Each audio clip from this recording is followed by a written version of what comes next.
Энэ бол Түнлээ хотын 8 хошуу.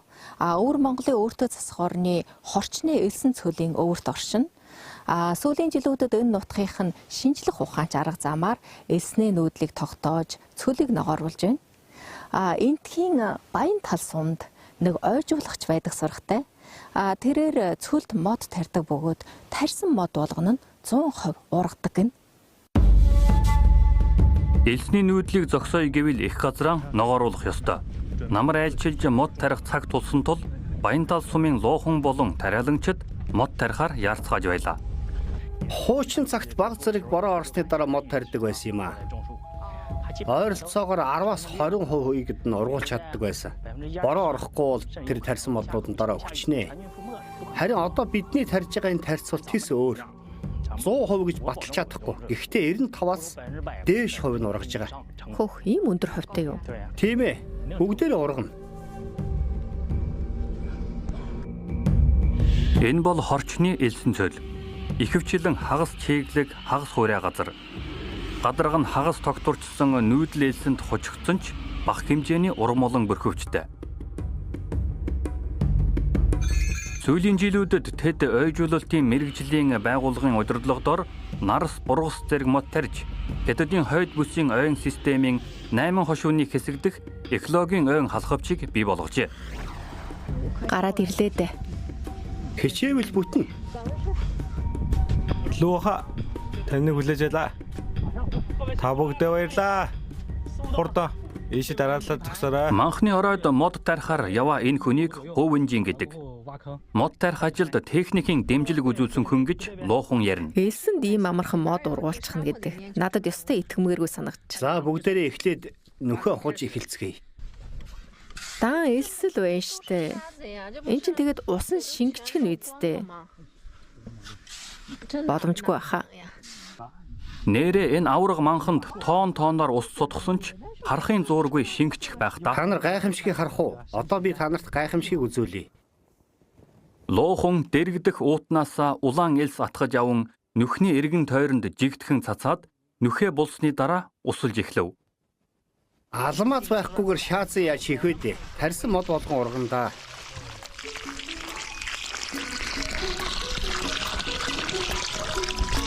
Усалсан ус доошоо нэвчиж байснаа удалгүй нүхэн дотроо эргэлдэж эхлэв. Эн чин тэгээд шингэчихгүй юм уу? Үгүй, нэвчихгүй. Доод талд нь элс байх туу? Нэвчээгүй нууц нь элсний доор дарагдсан улаан элснийх гэж юу? Нууц нь үүнд байна хэмээн луухан хэлээд хажуу талаас нь элсийг малтаж үзүүлнэ.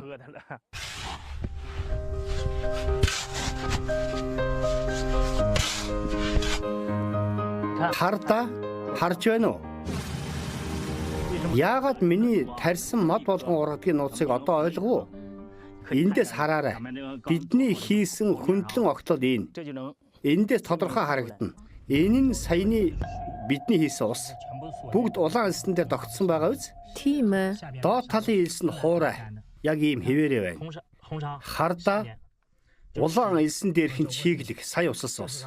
Харин улаан элсэн дээрх нь шавар шиг атгах гэд бөөгнөрч байгаа биз? Тийм байна. Саяны усалсан ус энд хүрээ тогтчих. Доошоо нэвчсэн. Доошоо нэвчихгүй. Доошоо хуурай. Дөнгөж сая бид усалсан атал улаан элснээс доош нь хуурай байгаа биз? Хуурай. Тийм ээ, харьцуулж үзээрэй. Энэ ягаан элсэн ч гэсэн хуурай байна те. Элсний давхарга нь ийм учиртай байж. Энэ бол хамгийн нууцлаг зүйл юм. Тийм болохоор тарьсан модод бүгд ургадаг. Шинэ багшийн бидэнд авчирч өгсөн гайхамшигт элс. Энэ элсний бүтэц бидний элстэй ойролцоо ижил. Тэд үйлдвэрийн аргаар боловсруулж гаргадаг юм. Луухны ярьж буй чин багшиг Чиншиньи гэдэг. Тэрээр цахиурын элсний нөөцийн ашиглалт үндэсний чухал лабораторийн захирал 30 жилийн турш элсний үйлдвэрийг хөгжүүлж ашиглахад бүх хүчээ зориулсан нэгэн. 10 жилийн өмнө 8 хошууны Баян тал дахь туршилтын лаборатори маань яг энэ шиг эрэм цагаан элсэн дунд ажиллаан эхлүүлж байсан. Элсэн цөлд мод тарих их амаргүй ажиллаа. Гэтэл бид үүнийг бодит зүйл болгосон. Чиншингийн их сургуульдан нарийн мэрэгжлийн бага зөвлөлдөрлөг чиглэлээр сурдаг байсан бөгөөд ихэнх нь элсийг туршилт болгон ашигладаг байв. Цолийн элсийг ашиглан өндөр температурт тэсвэртэй хөрмөл элсийг бүтээсэн нь шинжлэх ухаан технологийн дэвшлийн нэгдүгээр шагнал, үндэсний шин санаачлагын шагнал хүртэж байжээ. 10 гаруй жилийн өмнө элсэн цөлд хийсэн аялал нь түүнд цөлийг баян бүрд болгох сэтэл төрүүлжээ. Хорчны говь нутгийн газрын гадаргуу ууршилт ихтэйгээс тарьсан мод ургадаггүй байсныг мэдэв. Нүхээ авахад дараа нь усаа хийн. Энэ нутагт ус хомсоо, ган гачиг ихтэй. Уссан ч гэсэн шингээгүй байхдаа л хатчихдаг байсан. Лоохууны дурсамжид бага байхад нь бороотой өдрүүдэд мод тарьдаг байсан нь тод үлдэжээ. Борооны чигээр үндсийг нь тордож ургуулна гэж боддог байсан ч сайн ургаж байсангүй. Хожим тарьсан модон илүү сайн ургуулахын тулд хүмүүс аргаан өөрчилсөн. Саяхан бороо орсон байгаа биз? Энэ газрыг хардаа. Газар чигтэй байна. Жаах ухаад үзье. Дор нь жоохоо ус тогтсон байна. Элсэндээ ус хийж чиглээд чигтэй элсэндээ энэ нялх модоо суулгана. Ингэснээр энэ борооны усны хэсгийг нь тогтоож авч чадна. Хэрвээ бороо орохгүй бол элс энэ усыг тэр дор нь сороод авчнаа. Тэгэхээр модод амьдарч чадахгүй хатна. Ялгарууттай усанд мод тарих нь усыг төр зуур хадгалдагч, уут нь агаар нэвтрүүлэхгүй болохоор үндэсэнд очих ёстой агаарын хэрэгцээг хангахгүйгээс олонх нь ургахгүй өгчөгдөг. Цөлжсөн бүсэд тарьсан модны амьдрах чадварыг хэрхэн сайжруулах вэ? Элс агаарыг нэвтрүүлдэг тул түүнийг ус хадгалах чадвартай болговол модны ургах нөхцөлийг эрс нэмэгдүүлэх боломж олдно хэмээн элсийг үйлдвэрийн салбарт ашиглахыг хэдэн 10 жилийн турш судалсан Чиншинги боджээ. Шинжлэх ухааны хүчээр ард түмний ажил амьдралыг хөнгөвчлөх, экологийг сэргээхэн сайхан эргүүлстэй хэн хэндээ хожоотой явдал юм биш үү? Угаасаа шинжлэх ухааны үүрэг нь улс орон ард түмнийхээ асуудлыг шийддэг баг үстэй. Тэгвэл цөлийн элсийг хэрхэн агаар ус нэвтрүүлэх чадвартай болгох вэ? Анхын нутагта Чиншинги багадан усаар тоглохдоо бадам лянха цэцгийн навчийг шөхөр болгон ашигладаг. Тэр навч нь усанд нордоггүй байсныг санаж, элс нь агаар нэвтрүүлдгийг санагалзан тэрхүү элсийг агаар нэвтрүүлэхийн зэрэгцээ ус нэвтрүүлэхгүй байлгах боломж юу байна гэж бодох болжээ. Энэ асуудлыг шийдэх хэрэгтэй. Бадам лянханы навч бол супер гидрофобик. Тэгээд содолж үзээд элсэн ширхэхийн гадарга дээрч бичил нану байгааг мэдсэн. Тэгвэл энэ элсийг бас супер гидрофобик болгож болох юм байна, тийм ээ? Харамсалтай нь шинжлэх ухааны судалгаа тийм ч урагштай болоогүй. Супер гидрофобик бүрхөвчийг бүтээсэн боловч эхний хэдэн зуун туршилтаар бүрсэн элс ус тогтоож чадаагүй. Элсний ширхэг бүрийг микроскопоор томруулж харахад бөмбөглөг бүхэндээ 360 градус өөрчлөлтөөр хужигдсан байдаг. Зөвхөн 1 нанометр нь өөрчлөгдөөгүй л ус гоожих эрсдэлтэй. Усыг хадгалах амаргүй гэдэг нь энэ л дээ. Физикийн аргаар ус хадгалах нь бүр амаргүй. Эдгээр бутарсан элсийг агаар нэвтрүүлэх мөртлөө ус нэвтрүүлэхгүй бүр амаргүй. Атх элс нь 10 саяас багагүй элсний ширхэгтэй. Харин элсний ширхэг бүрийг 360 градусаар бүхэлдэн тусгай бүрхөвчээр бүрхэхийн тулд Чиншинги технологи төхөөрөмжөө сайжруулахаар 4-5 жил зүтгэв. Би элсийг хойлох төхөөрөмжийн бүтцийг сайжруулсан, уламжлалт идэвхүйгүй бүрээсийг идэвхүйтэй болгосон, элсийг орон зайн хөдөлгөөнд оруулсан.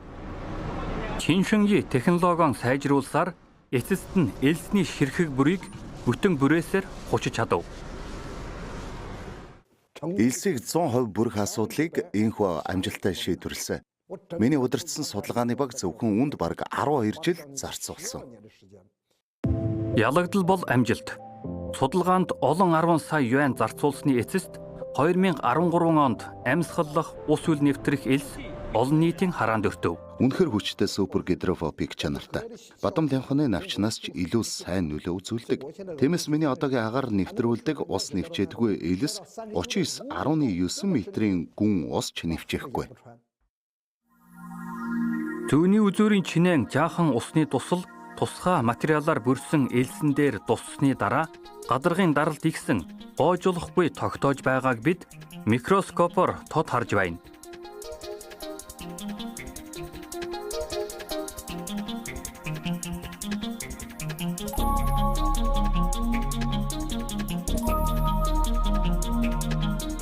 За та энийг хар. Доошоо нэвчихгүй байгаа үз. Элсний ширхгийн хооронд зай завсартай учраас агаар нэвтэрч байдаг. Энэ аяг ёроолдоо нүхтэй.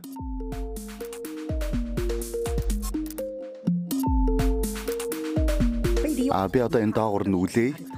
Та нар хардаа.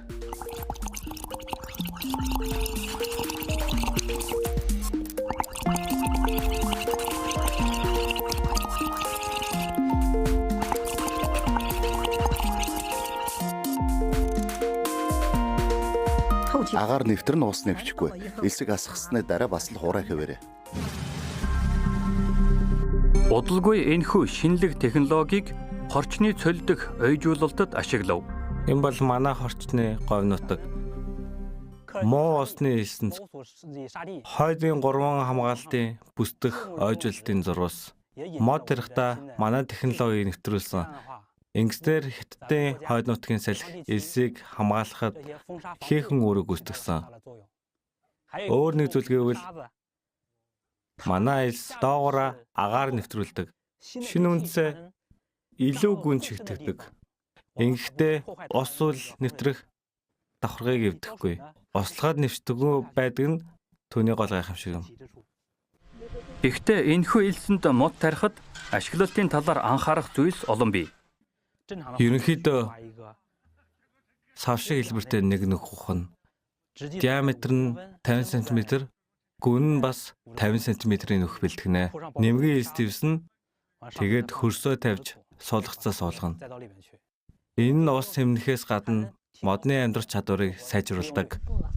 Бовинжийн танилцуулгахдаа горчны нутгийн хагас чиглэг хагас хуурай элсэрхэг бүсэд жилийн хур тундас 300-400 мм-д хүрдэг бол борооны улиралд мод тарихтан улаан элсийг ашигладаг.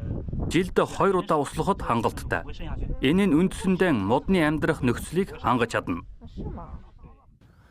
Хардаа тэнд бас өнөөдрийн тарьсан газар шиг элсээр хожигдсан газар байсан юм. Одоо бүгд ногоорсон байгаа үсттэй. Энэ аргыг ашиглаж манайхан гэртээ жимсний олон мод тарьсан. Дуухан жимсний цэцэрлэг байгуулад 7-8 жил болж байна. Саяхнаас үр жимсэн хурааж эхэлжээ. Энэ газар бүхэлдээ элс байсан юм. Харж байна уу? Манай нутаг элсэн цөл байсан. Жимсний мод тарих тухай бодох ч хэрэггүй байлаа. Бид улаан элсээ доор нь дэвсээд дэвссэний дараа дээр нь үрээ суулгадаг. Хамгийн гол нь усанд маш их хэмнэлттэй. Би энэ жимсний модыг жилд нэг л удаа усалдаг. Хавар ганц удаа усалсан. Хардаа одоо ч гэсэн ногоо хэвээрээ байна. Луухан гарын үзүрт байх 6 настай жимсний модыг сонгон хөрсийг нь үндсээр нь ухаж ав. 6 жилийн өмнө тарьсан шүүрэлтийн эсрэг улаан элс тод давхархтай хэвээрээ байна. Дөнгөж 2 хоногийн өмнө бороо орсон тул улаан элсний дээд давхарх маш чиглэг хэвээр байна. Энэ хэсгийг хардаа чихтэй байгаа үз? Тий, их нойтон байна. Доод давхарх нь хуурай хэвээр аж. Энэ доод хэсэг нь. Энэ хэсгийг хараарай. Хуурай. Хуурай байгаа үз? Тий, хуурай байна. Адилгүй байна. Энэхүү амьсгалдаг элс нь ургамлын эрүүл өсөлтийг дэмждэг бөгөөд агаар нэвтрүүлж ус хадгалах чадвартай. Цөлжсөн бүх газарт хэрэглэхэд тохиромжтой. Мэргэжилтнүүдийн тооцоолсноор энэ технологи нь усны хэрэглээний дунджаар 70% хэмнэж ургамлын амьдрах чадварыг 97% хүргэж чадна. Зэрэгэлдээ тосхны Жоо Шижүнч шинэ технологиг ашиглав. Тэднийх жимсэн харьцангуй хожуу хурааж шинэ ургацын баяр баясгалан нүүрэнд нь тодорно. Энтхийн айлм том, бас чихэрлэг, хардаа амттай байгаас хотлоо хэлээгүй шүү. Энэ айлм маш их шүүслэг. Хуучин цагт энэ тэр чигээрээ цөл байсан юм. Санаанд ормгүй байгаа үсттэй. Энэ тарьсан цөлжилтийг зогсоож байгаа. Иргэдэд орлого авчирч байна. Нэг сумаар 2 туулаа буудсан явдал. Килограмм нь 9 юан. 100 муу газраас жилдээ 1 сая юаны орлого олно. Технологийн төглөөс эдийн засгийн төгөл хүртэл экологийн халахвч нь салхи элсний нүүдлийг зогсоож, цөлийн онцлогтой эдийн засагч эрчимтэй хөгжиж, хүмүүс цөлжилттэй тэмцхийн зэрэгцээ хамтдаа хөгжиж байна. Хашаад тосхонд тариалах бааз ажиллуулж, агаар нэвтрүүлж, ус нэвчүүлэхгүй элс нь хөлөмжийн хүнсний ногоо, жимсний үйлдвэрүүдийн усыг хэмнэж, үр ашгийг нэмэгдүүлэхэд чухал үүрэг гүйцэтгэж байна. Энэхүү элсээр гүйхэн үндэстэй жимс тариалж, элсээ нэмгэхэн дэвсэхэд ус бордоог хэмнэх болно.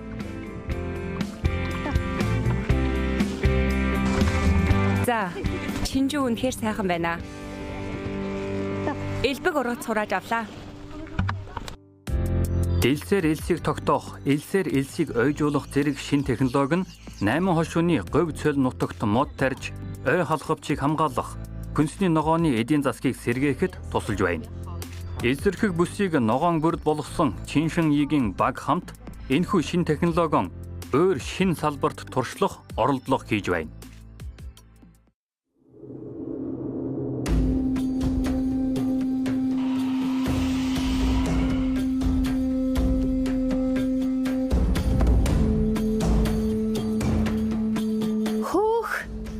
Ногоон бүрд харагдлаа.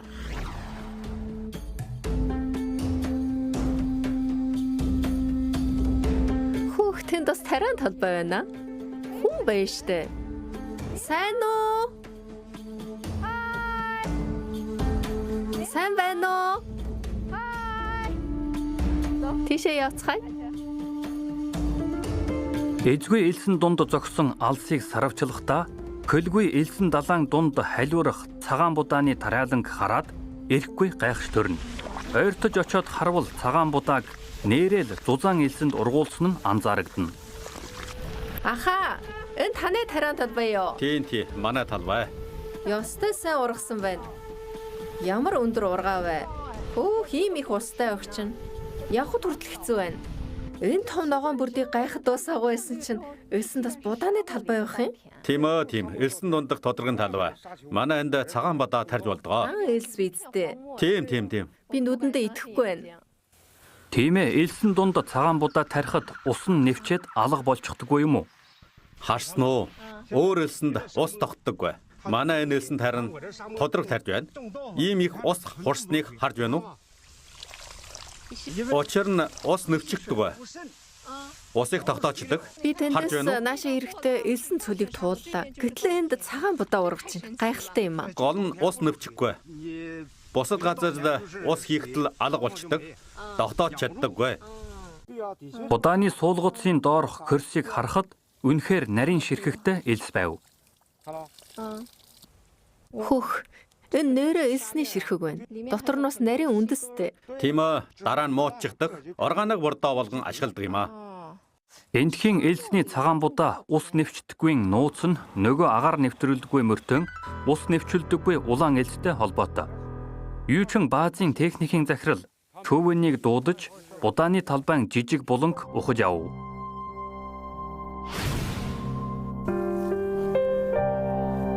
Хураа байгаа биз? Хардаа Ус тогтчихсан байгаа биз дээ? 10 жилийн дараа гэхэд усыг хамгаалах давхарга нь хуучин шигээ байна. 10 жил болж байна. Хөрсний чанарыг сайжруулсан байна. Элсийг цагаан будааны талбай болгон хувиргасан нь агаар нэвтрүүлдэг мөртөө ус нэвчүүлдэггүй элсний технологи юм. Ойн хамгаалалтын бүс ургамлын бүрхөвчийг сайжруулахад хувь нэмрээ оруулж, элсэн цөлдөх хүнсний хангамжийг нэмэгдүүлж байна хэмээн Чуван ярина. Тухайн үед ойжуулалтад улаан элсийг ашиглах технологи боловсронгуй болсон хэдий ч Чиншингийн хорчны элсэрхэг газарт судалгаа хийх явцдаа нэг зүйлийг олж мэдэв. Тухайн нутагт ууршилт ихтэй байсан ч элсний гадаргаас 10 хэдэн метрийн гүнд маш их хэмжээний гүний ус байгааг олж мэдэв. Зарим тариалагчид усыг тогтоох зорилгоор хуванцар хавтанг ашиглаж будааны талбайг ухаж будаа тариалах гэж оролдсон боловч бүгд бүтлэгүйцсэн. Тэр үед хуванцар хавтанг доор нь дэвсэн болохоор агаар нэвтдэг үндсэн нь ялзардаг байсан. Өмнөх оролдгууд бүгд бүтсэнгүй. Тариалагчид хуванцар хавтанг ашиглаж бүтлэгүйцсэн ч энэ нь Чиншингид шин санаа төрүүлв. Энэ нь улаан элсийг туршиж элсэн дундаас ургац авах ажилд ашиглаж болох юм гэх бодол байлаа. Өмнө нь ашиг олоход хэцүү. Элсийг мөнгө болгож чадахгүй. Шин технологид түшгэлж элсийг шимт хөрс болгосон. Технологиг өөрчилж тариачдаж хөрөнгөж эхэлсэн. Харин элсэн цөлд цагаан будаа тариалахад улаан элсийг ашиглаад үр дүнд хүрэх нь мод тарьсантай адил нимгэн улаан элс дэвсээд болчих амархан ажил биш юм. Элсэрхэг бүсийн экологи ойжуулах мод ус тарих нь харьцангуй амарх юм. Үнэн дээр элсэнд усан доторх тарих технологи цагаан будаа тарих нь магадгүй хамгийн хэцүү зүйл. Юу нь хэцүү юм бол чөлд цагаан будаа тарихад 1 метр шахам зузаан тариалангийн давхаргаас гадна түүн дээр хэдэн тонн жинтэй том оврын машин техник ажиллах учраас агаар нэвтрүүлж ус нэвчүүлэхгүй элсийг хэр зузаан байлгах, хэр даацтай байлгах зэрэг асуултад судлаачид ч хариулт өгч чадаагүй байв. Үүний тулд инновацийн баг дахин нэг зуны туршилтын талбайд ажилласны эцэст ийм үр дүнд хүрв. Даруй цөлд цагаан будаа тариалах талбайд улаан элсний зузаан нь 3-аас 4 см байхад кевин тариалж ус нэвчихгүй гэжээ. Энэхүү технологиг ашигласнаар ус тогтоох үр дүнгээ 20-30 жил хадгалж чаднаа өөрчлөгдөхгүйгээр. Гэхдээ тэдний өмнө өөр нэг асуудал гарч ирэв. Будааны талбайн ёроолд ус нэвчхэ болсон ч будааны талбайн эргэн тойронд хажуу тийшээ гоочхоос хэрхэн сэргийлэх вэ? Зарим хүмүүс хуванцар уутаар битүүмжүүлэхийг санал болгосон боловч цаг хугацааны явцад өгөрсөний дараа гоожих эрсдэлтэй. Дараа нь техникийн ажилтнууд сэндвичийн жигнэмгээс санаа ов. Энэ байдлаас урьдчилан сэргийлэх, хажуу тийшээ гоожхоос нь хамгаалахын тулд бид агаар нэвтрэх, ус тогтоох хивс бүтээсэн сэндвич жигнэмэг шиг. Би одоо нэг улаан шавар аваад энэ шавраараа нэг туршилт хийж үзүүлье. Би гараа хивсний доор тавиад дараа нь дээрээс нь ус хий. Энэ усан туслуудыг харж гин үү? Усан туслууд хивсээ дагаад хажуу тийшээ гоожж гин. Би гараа авахад илс мөн л хуурай хിവэрэ. Илс хуурай хിവэрэ байгаа зү. Харал та. Илс хуурай хിവэрэ л байна. Юучингийн будааны талбайгаас ургац хураахад 1 сарын хугацаа үлдэж байна. Энэхүү талбайд улаан элсийг ашиглаад 10 гаруй жил болжээ. Тэдний тариан талбайгаас дурын нэг суулгацыг таслахад үндэс нь бат шигдэж олон салаалж ургасан харагдана. Энэ үндсийг харал да. Бүгд үндс байгаа биз дээ. Хүүх. Алтан шаргал элс одоо үр шим сайтай хөрс болцсон байна штэ. Эртний үгэнд хэлдэг шиг үндэс бад навч сахлаг байгаа да. Олон салаалж сайн ургац авсан байна. Хөөх, өстой сайн ургасан байна. Ургацын үеэр танад ид цагаан будаа идэ. Тэгээрээ. Ургац хураах хүртэл ахаад сарын хугацаа үлдэж байгаа учраас цөлийн будаа тариалах хоршоонд нэгдсэн тараачид ч эх оны хаврын шин тариаландан бэлтгэж байна. Эх он тариаланчид ирэхэд бүгдийг нь тарина. Тэгээд цөлийг бульдозероор тэгшилж 1 метр орчим гүнд будааны талбай гаргаж цөлийн элсээр боловсруулсан агаар нэвтрүүлдэгч ус нэвчүүлдэггүй чадвартай элсийг зөвхөн 2 см зузаантай дэвсэж дараа нь хажуу талд элс хийсэн хэвсээ дэвсгэд хангалттай усыг хадгалах боломжтой болно. Дараа нь малтсан элсээ буцаан булж дээрээс нь өхөр хоньны аргал хорголыг бордоо болгож хавар тариалахад бэлдэнэ. Мэргэжилтнүүдийн үзэж байгаагаар нэг муу цагаан будааны талбай байгуулахад дунджаар 3,000 юань зарцуулдагч нэг удаа ашиглалтын хугацаа нь 20 гаруй жил, жилийн дундаж зардал нь ердөө 100 гаруй юань байдаг нь маш тохиромжтой үнэтэй технологи юм. Одоо ус зутгахад араа эрт биш шүү. одоо тараачдын сул сэлүүн цаг ирэх жилдээ бэлдэж байгаа газар болохоор өнөөдөр усаа дүүргэж хэрэгтэй. Хүмүүс намайг орлоготой байгаа хараад төдөж гисэн тараалах сонирхолтой болсон. Бүгд тарцгаах. Өндөр бүр өтөмтэй учраас тэр шүү дээ. Цолийн будааны талбайн дэргэд баригдсан гүний усны шахах систем нь борооны усыг хоримтлуулж, шүүж, эргүүлэн будааны талбай руу оруулж, усалгааны усыг цаашид хэмнэх болно.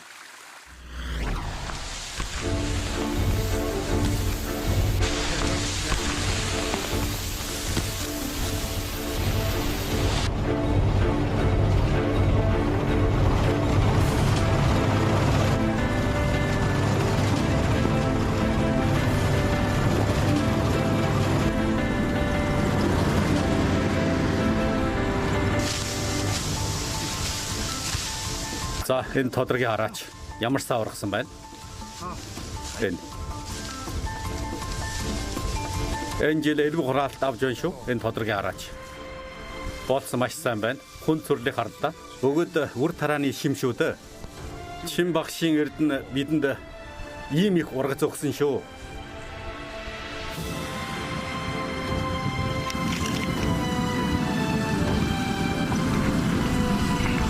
Гэртээ харж бадаа санаж идэе. Энэ бадаа амттай байна.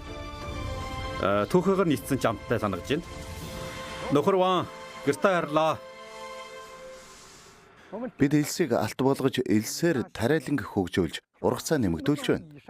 Бид 2016-17 онд Баян нуурын баруун бүсэнд нийт 1000 гарын муу газар тариалсан. Мөн 500 гарын муу хужирлаг газарт тариалсан. Одоо бид Арабын нэгдсэн Эмират улс Дубайд үйл ажиллагаагаа өргөжүүлсэн. Дубайд бид хэдэн 10,000 муу газарт энэ технологи ашиглаж байна. Цөл нь хүн төрөлхөйтэнд бүрэн ашиг тусаа өгч байна гэж хэлж болно. Цөлийг зөвхөн баян бүр төдийгүй үржил шимт тариалангийн талбайнууд болгож болно. Байгаль дэлхийг ойлгож, байгалийн хуулийг мөрдөж, шинжлэх ухаан технологиор ад үзээд байгаа элсийг эргүүлээд алтчиг ашигласнаар нутгийн малчин тариачдын аж амьдрал сайжирч, орон нутгийн үйлдвэрлэлд дэвтсээр байна. Энэ нь мөн дэлхийн цөлжилтийн эсрэг үйлсэд чухал туршлага нэмэрлэж байгаа нь олзорхоштой.